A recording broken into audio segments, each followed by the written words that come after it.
ভাই ওই যে যেগুলো বলে একটা ত্রিভুজের 3 কোণের সমষ্টি 180 ডিগ্রি, ত্রিভুজের 3টা কোণ 2টা কোণ, এটা পড়ে লাভ নাই। পড়তে হবে একদম বেসিক জিনিসগুলো যেগুলো কেউ পড়ে না, এবং ওখান থেকে আবার কোশ্চেন হয়, সেটা হচ্ছে এইগুলো। Mind it.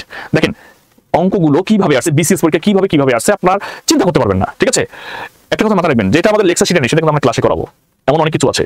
ঠিক আছে, যেটা আমাদের লেকচার শিট আছে, হ্যাঁ, সেটা আমাদের ক্লাসের আমরা ইম্পর্টেন্ট মনে করি না, জাস্ট ওখানে আপনি পড়লে বুঝতে পারবেন, সেটা ওখানে পড়ে নেবেন। এই জন্য বলছি যে লেকচার শিট শুধু পড়লেই যে আপনি যে ভালো করবেন এমনটা না, আমাদের ক্লাস আপনার জন্য ইম্পর্টেন্ট। শুধু আমাদের ক্লাস করলে ভালো করবেন এমনটা না, আমাদের লেকচার শিট আপনাকে পড়তে হবে, এবং আমাদের এক্সাম। 3টা জিনিস আপনি যদি ভালো করতে পারেন অ্যাসাইনমেন্টের, নাম্বার 1 দেশসেরা শিক্ষকের যে ক্লাসগুলো সেগুলো করবেন, নাম্বার 2 আমাদের সবচেয়ে আপডেটেড লেকচার শিটগুলো পড়বেন, আর হচ্ছে আমাদের এক্সাম।